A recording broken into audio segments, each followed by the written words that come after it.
Well, let's go across the pond to our good buddy Martin Clarkson. He's got a tip for everybody. Hey, there he is. Hey guys, I was just listening tonight, and there was a couple of people mentioned about reproducing the same item, and they find it difficult to reproduce or make two of or make three of.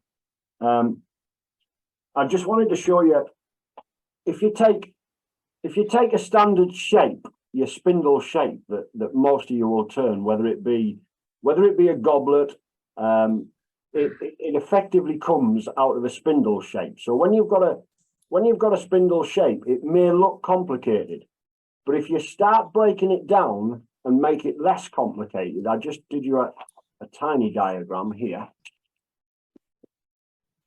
And if I bring that to the camera, what we've now got is we've now got some points of that spindle. So if I want to reproduce this spindle, the first thing I need to know is what size it was when it was square. And the square section will tell me on each one of these points, when I put it up against that line here, each one of these points are the same size. So you could actually put it up against the paper and notice that all of them are touching the paper. So that spindle started out at 1 inch square. So it went on my lathe at 1 inch square. So every single point of that, the minute I've got it round, is the correct size. All as you're then doing is you're looking at the longer lines on this bit of paper. They are depth cuts. And the depth cut is the cut on how deep each one of these are going in. And if you want to make it very easy for yourself, all of them points, number ones on there, are depth cuts. They should all be the same. So you're going in the same depth each time. And all of the smaller marks are the marks where the beads are. The start of the bead and the end of the bead.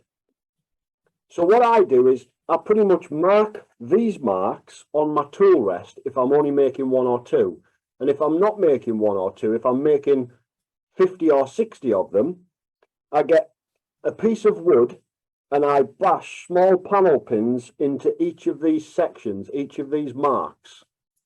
And then as the wood's spinning, once I've got all of the outside shape the correct size, 1 inch round, I mark it with my pins, and my pins mark the positions of where the cuts need to be. And then really your eye and your muscle memory will follow the rest. But realistically, you could pull 40 or 50 of these off the lathe and they would be all within 3 or 4 millimeters of each other. But they've all gone on the lathe exactly the same size. Every blank is cut to length first, every size is cut square. And really, if you're going to produce two of the same, you've got to start with two of the same. So if you just remember, before you put it on the lathe, you're going to have very little chance in making two the same when you start off with two pieces of wood that are completely different. So size your blanks before you put them on the lathe. Hey Martin, Yeah.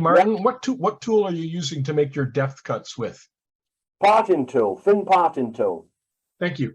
And that's why you get these recesses at the ends of the coves and beads, you see. These will make marking cuts. Yep.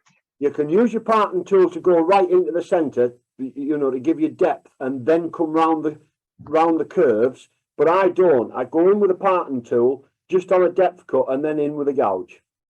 Yep. Yep. Okay, great. Thanks. But you'll find that your muscle memory, especially if you're doing 2 or 3, your eye and your muscle memory will just bring them exactly the same all the time if you start off with the same blanks. So the best bit of advice that I can give you all, if you're trying to make 2 the same, start off with 2 the same.